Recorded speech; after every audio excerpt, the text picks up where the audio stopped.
आप सबको प्रभु यीशु मसीह के नाम में जय मसीह की प्यार सलाम। एक बार फिर से आज के दिन में हम परमेश्वर के वचन पर मनन और चिंतन करने के लिए हैं, थोड़े समय के लिए, ताकि हम परमेश्वर के वचन से जान सकें, सीख सकें कि परमेश्वर का वचन हमें क्या बताता है, क्या सिखाता है।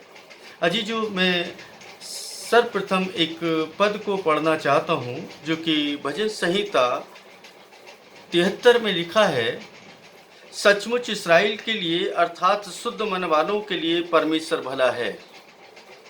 हम अक्सर ना एक बात को बोलते हैं कि हम लोग सब इस्राएली हैं, अर्थात चुने हुए लोग, यानी जो इस्राएली हैं उसका मतलब है कि शुद्ध मन वाले, जिसको परमेश्वर ने जांचा परखा हो और परमेश्वर की तरफ से वो कहलाया जा सके कि ये व्यक्ति शुद्ध मन का है और ये इस्राएली है।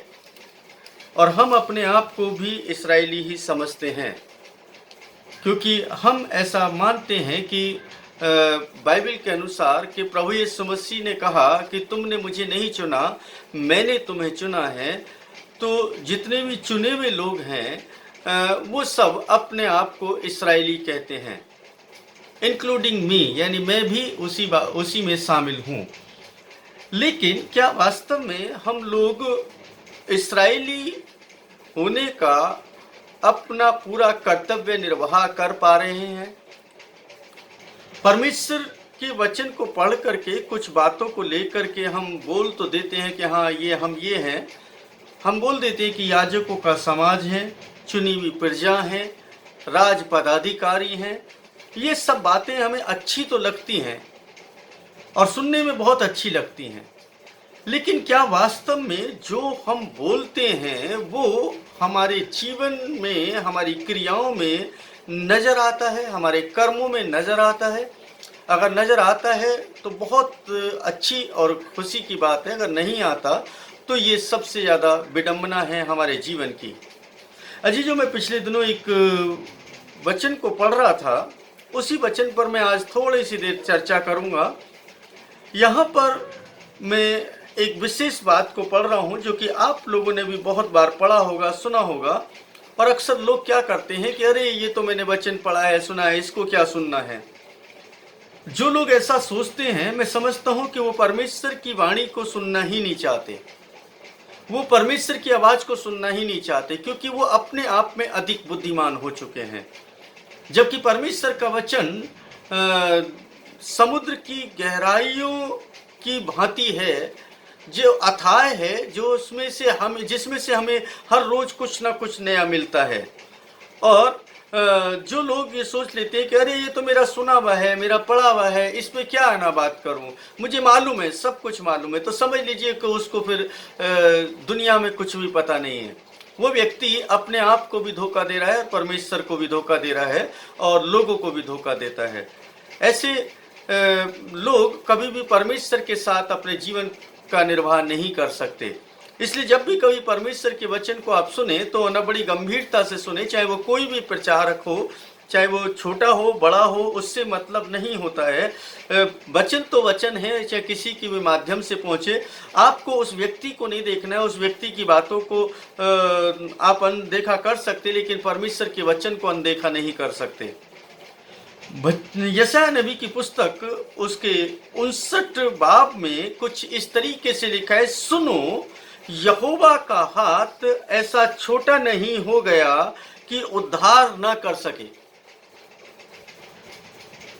न वह ऐसा बहरा हो गया है कि सुन न सके, परंतु तुम्हारे अधर्म के कामों ने तुमको तुम्हारे परमेश्वर से अलग कर दिया है और तुम्हारे पापों के कारण उसका मुंह तुमसे ऐसा छिपा है कि वह नहीं सुनता।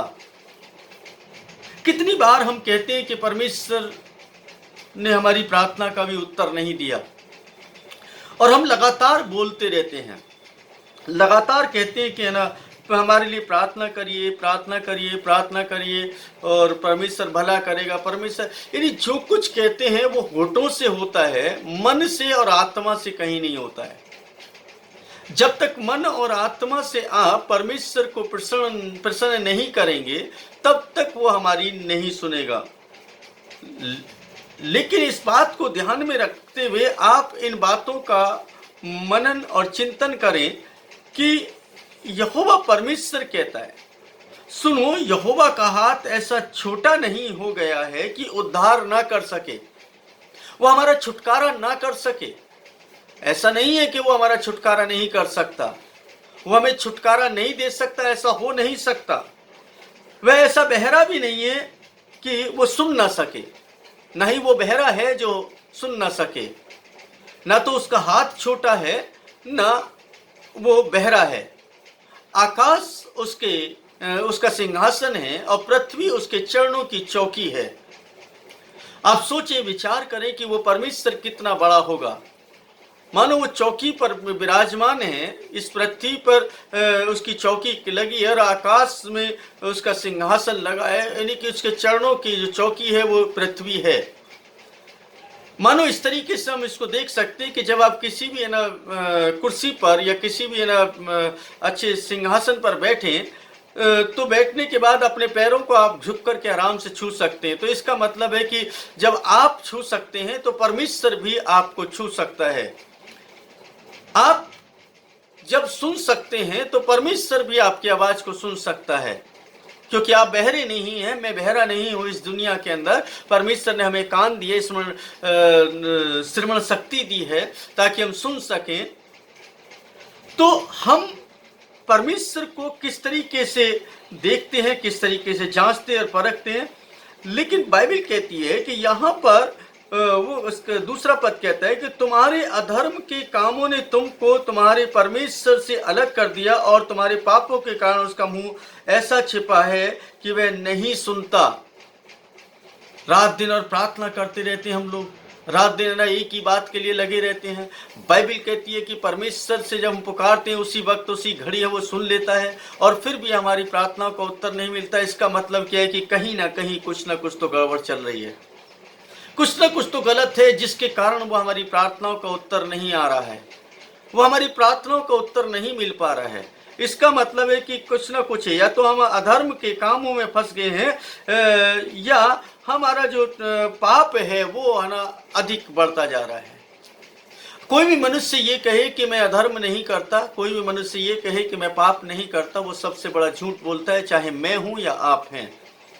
आप और मैं इस पृथ्वी पर जब तक हैं अधर्म के साथ अपने जीवन को जीते हैं, पाप के साथ जीवन को जीते हैं। चाहे हम प्रभु यीशु मसीह को जान गए हैं, प्रभु यीशु मसीह ने हमें शुद्ध और पवित्र कर दिया, तो एक दिन कर दिया जिस दिन हमने अपने पापों के प्रति अपना अंगीकार किया।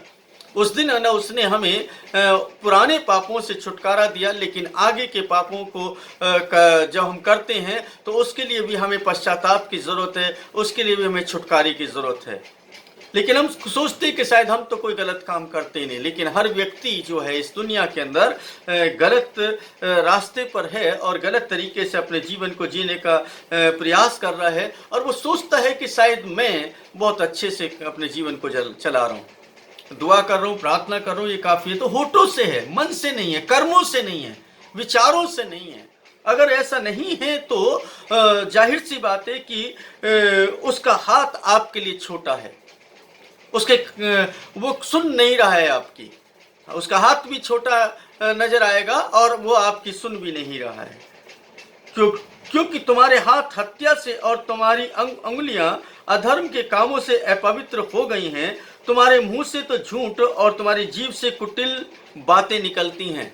विचार करें आप और मैं, मुझे और आपको विचार करने की आवश्यकता है कि हमारी जीभ से कितनी कुटिलता की बातें निकलती हैं, हमारी जीभ से कितने व्यर्थ की बातें निकलती हैं, और कितने ना हम अधर्म के काम करते हैं जो धार्मिकता के होते ही नहीं है। धार्मिकता का वो जो भलाई के काम है वो करते ही नहीं, बल्कि है ना हम सोचते हैं कि शायद हमारे साथ भला करें लोग, हम किसी के साथ भला ना करें।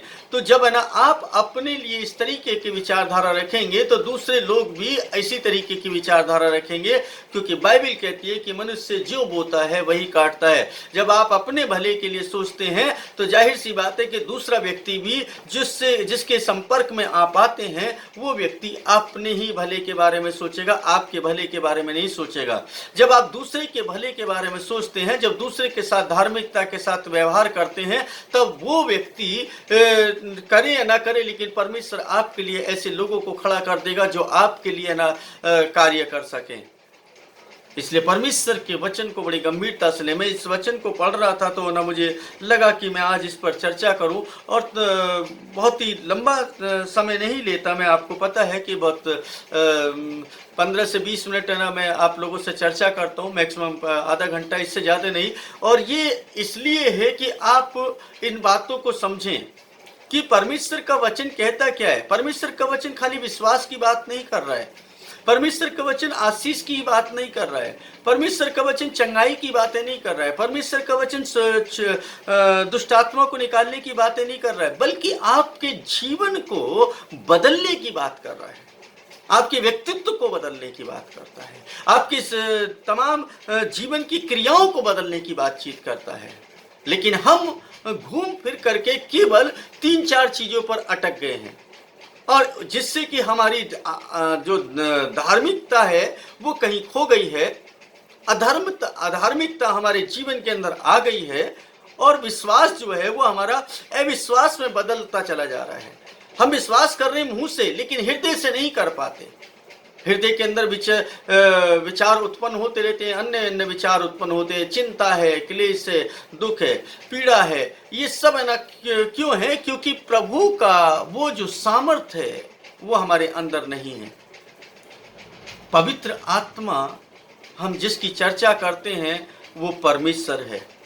अगर मेरे और आपके अंदर परमेश्वर आ गया है, मेरे और आपके अंदर परमेश्वर है, जो ये व्यक्ति कहता है कि पवित्र आत्मा से परिपूर्ण हो गया, जो व्यक्ति ये कहता है मैं पवित्र आत्मा का अभिषेक पा लिया, जो व्यक्ति ये कहता है मैं पवित्र आत्मा के आग से भर गया, उस व्यक्ति का व्यक्तित्व क्या होगा आप सोच विचार कर सकते हैं। जब पेंतीकोस्त के दिन पवित्र आत्मा आया तो लोगों का व्यक्तित्व बदल गया, उनके विचार बदल गए, उनकी बातचीत करने का तरीका बदल गया। जब मूसा के ऊपर पवित्र आत्मा आता था तो वो बिल्कुल ट्रांसफॉर्म हो जाता था, बिल्कुल बदल जाता था। एलिया के ऊपर जब परमेश्वर का आत्मा आता था तो बिल्कुल बदल जाता था। ये पवित्र आत्मा जब आता था, यानी परमेश्वर जब किसी के अंदर आ जाए तो वो उसका व्यक्तित्व बदल जाता है।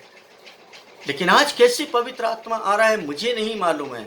मैं नहीं समझ पा रहा हूं कि वो कौन सा आत्मा है जो बुराई करने के लिए भी ना आगे आता है, जो झूठ बोलने के लिए भी आगे आता है, जो लालच करने के लिए भी आगे आता है, दूसरों पे आरोप पत्र लगाने के लिए भी आगे आता है, तमाम वो बुरे कर्म करने के लिए आगे आता है, अधार्मिकता में जीवन को जीने के लिए प्रेरित करता है। ये कौन सा आत्मा है नहीं मालूम मुझे।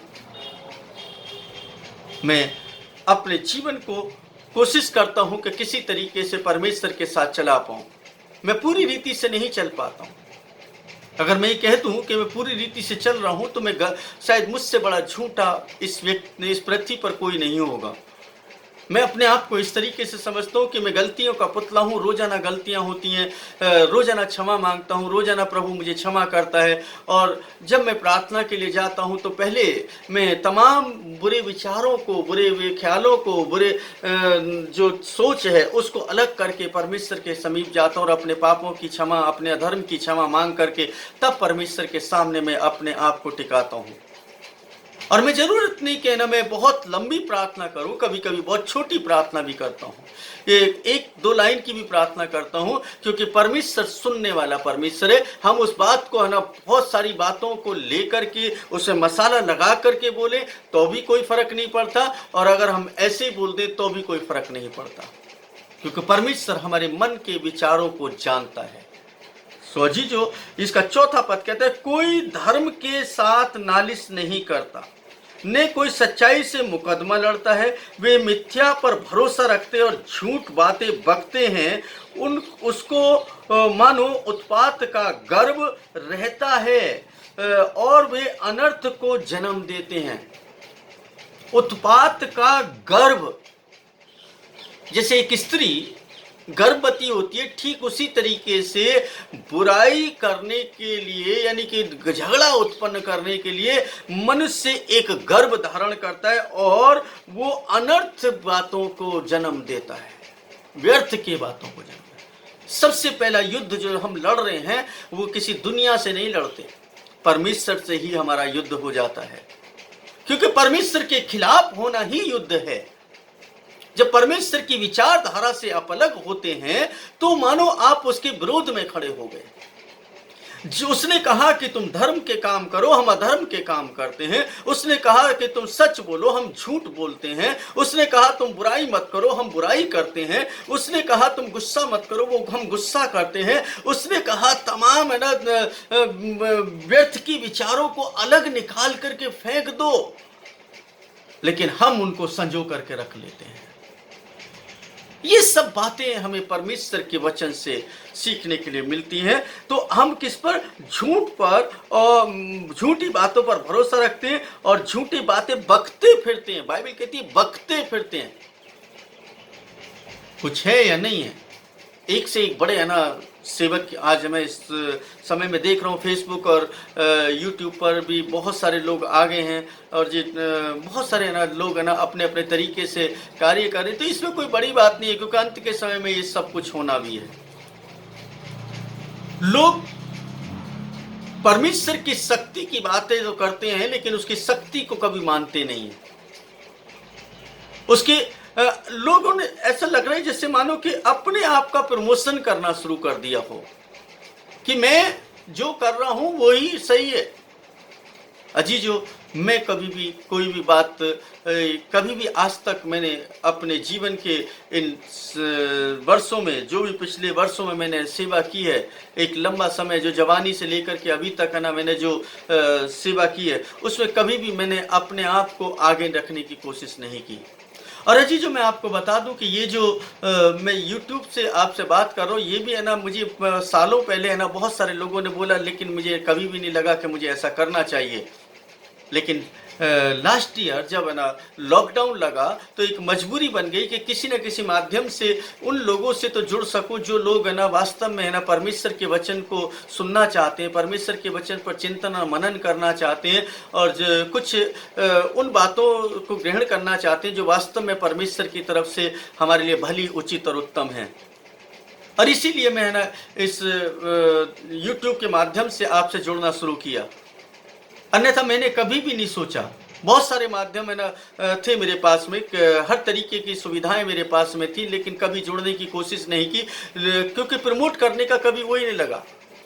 और लोग अपने आप को शो ऑफ करने के लिए ना जाने क्या क्या करते हैं, किस किस तरीके से बड़ा डेकोरेशन है ना करते हैं, बड़े है ना लाइव लगाने के लिए। मैं हमेशा जैसे बैठा होता हूँ, जिस तरीके से जहाँ पर जिस कंडीशन में हूँ, उसी कंडीशन में परमेश्वर से बातचीत की, जो कुछ बातचीत की उसको आपके समक्ष रखने का यत्न करता हूँ, कोशिश करता हूँ। और यही मेरी है ना सेवा है। और मैं चाहूँगा कि आप लोग है ना ऐसे लोगों को है ना अवश्य है ना बताएं, इस वीडियो को, इस संदेश को जरूर पहुंचाएं, जो वास्तव में परमेश्वर के साथ अपने समय को देना चाहते हैं। उनको है ना शेयर करें, उनको है ना कहीं कि ना आप है ना अवश्य परमेश्वर की वचन की बातों को सीखने का यत्न करें। मुझे नाम नहीं चाहिए, मुझे कोई भीड़ नहीं चाहिए, कुछ नहीं चाहिए, केवल इतना है कि आप और मैं परमेश्वर के योग्य बन जाएं, बस इससे ज़्यादा कुछ नहीं चाहिए।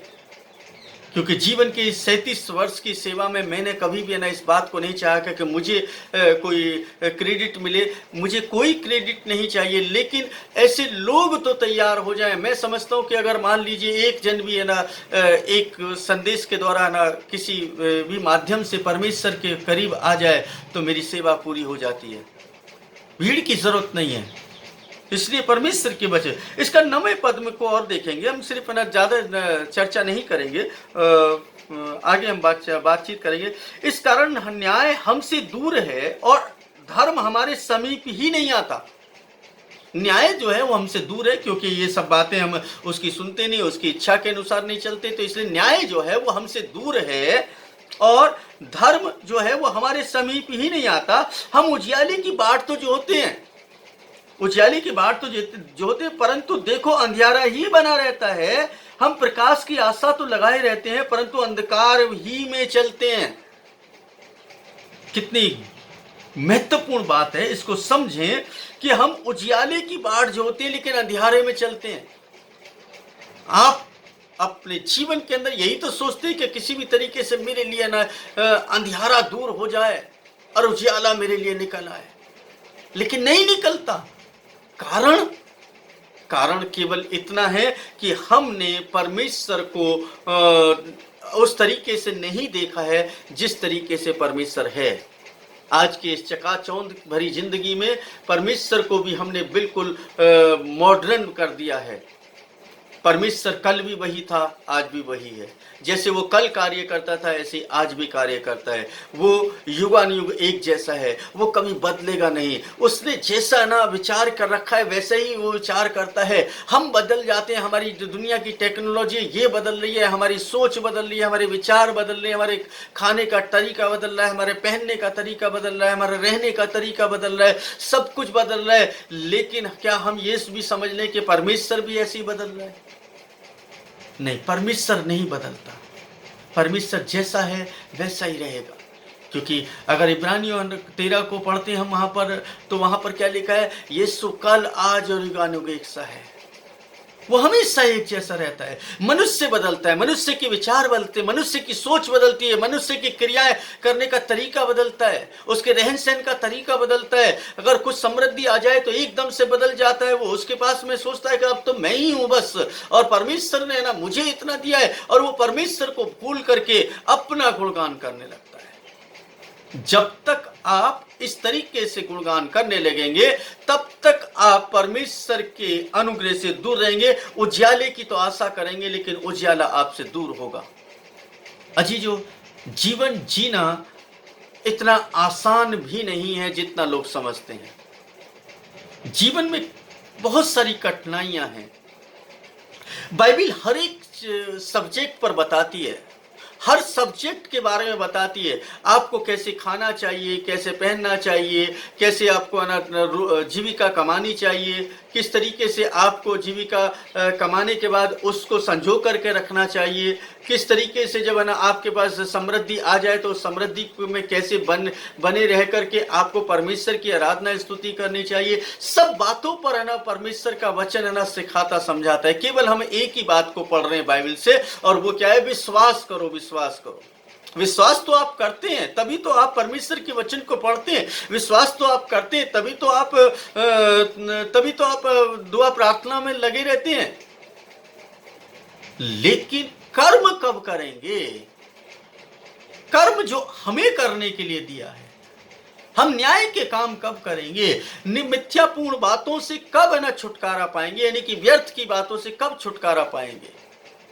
वो कहते हैं आगे कि प्रकाश की आशा तो लगाए हैं परंतु घोर अंधकार ही में चलते हैं। आशा रहती है वो परमेश्वर सब कुछ अच्छा करेगा, अच्छा करेगा, अच्छा करेगा, लेकिन फिर भी अंधियारा है जीवन में, फिर भी वही दुख है, फिर भी वही कष्ट है। रात और दिन प्रार्थना कर रहे हैं, फिर भी हमारी परेशानियां हल नहीं हो रही हैं। मैं ये नहीं कह रहा कि परेशानियां कभी भी खत्म हो जाएंगी। मेरा एक सब्जेक्ट है, मैं हमेशा उस पर चर्चा करता हूँ, लोगों को सिखाता हूँ कि मुश्किलें कभी भी खत्म नहीं होंगी, कम हो जाएंगी। उनको सहने की शक्ति जरूर आ जाएगी। खत्म हो जाए, जो व्यक्ति ये कहे कि तुम्हारी मुश्किलें खत्म हो जाएंगी, वो व्यक्ति से हमेशा सतर्क रहें, क्योंकि जब तक जीवन है तब तक आपका संघर्ष है, और उस संघर्ष को करने के लिए आपको एक ताकत की जरूरत है, और वो ताकत आप हासिल नहीं कर सकते इस दुनिया में। ना ही कोई पासवान आपको दे सकता है, ना कोई बड़ा लीडर आपको दे सकता है। वो केवल और केवल परमेश्वर यहोवा आपको दे सकता है। इसलिए परमेश्वर के साथ हों, परमेश्वर की महिमा, परमेश्वर की प्रशंसा करें, और परमेश्वर को कहें, परमेश्वर हमसे गलती हुई है, हमें क्षमा करें, और हम आपके साथ अपने संबंध को बनाएं, क्योंकि वो बहरा नहीं है। वो बहरा नहीं है, उसके हाथ इतने छोटे नहीं है जो छू ना सके। वो छू लेगा, वो सुन लेगा, लेकिन कब? जब हम परमेश्वर की इच्छा के अनुसार कार्य करें। आज जो भी कुछ इस संसार के अंदर हो रहा है, मैं समझता हूं कि ये सब एक परमेश्वर की तरफ से भेजा गया एक प्रकोप ही है। चाहे कोई भी माध्यम हो, चाहे वो किसी भी देश को इस्तेमाल किया हो, किसी वायरस को इस्तेमाल किया हो, जब अधर्म बढ़ता है तब ये सब होता है। परमेश्वर अपनी उपस्थिति का एहसास सबको करा देता है। आज किसी की दौलत काम नहीं आ रही, किसी की ताकत काम नहीं आ रही, किसी की डॉक्टरी काम नहीं आ रही। आज अगर न किसी की भी आशा है तो वो केवल और केवल ऊपर वाले पर है। ऊपर वाले अर्थात यानी परमेश्वर पर है। जब उसकी निगाहें जो सीधी ऊपर जाती है, हे ऊपर वाले तू ही कुछ कर, तेरे अलावा कोई नहीं है। इसलिए हम परमेश्वर को धन्यवाद दें और परमेश्वर के साथ अपने संबंध को बना करके रखें। आप सबको परमेश्वर बड़ी आशीष और बड़ी बरकत दे। परमेश्वर आपके साथ हो, हमेशा हमेशा तक परमेश्वर के आवाज़ को सुनने का यत्न करें और उसके साथ चलने का यत्न करें, ताकि परमेश्वर का अनुग्रह आपके ऊपर बना रहे। अगर आपको लगता है कि ना ये संदेश दूसरों तक पहुंचना चाहिए, तो आप अवश्य इसको शेयर भी कर दें और इसको लाइक भी कर दें और लोगों को कहें कि इसको सब्सक्राइब भी कर लें, ताकि आने वाली जो वीडियो है बहुत सारे सब्जेक्ट पर जो हम देने वाले हैं, जो जीवन को कैसे कैसे कहाँ कहाँ पर किस वक्त में कौन से काम करने चाहिए, बाइबल से अगर आपको सीखना है तो अवश्य इसको लोग सब को बोलें और आप भी सब्सक्राइब करें, कि ताकि वो शिक्षा आप तक पहुँच सके और आप और मैं उस परमेश्वर के राज्य में इसी दुनिया में रहते हुए तैयारी कर सकें और परमेश्वर की महिमा हम सबके जीवन के द्वारा हो सके। परमेश्वर आप सभी को आशीष दे और परमेश्वर मेरे और आपके साथ बना रहे और इस बुरे समय में परमेश्वर सभी की सहायता करे। आमीन, आमीन।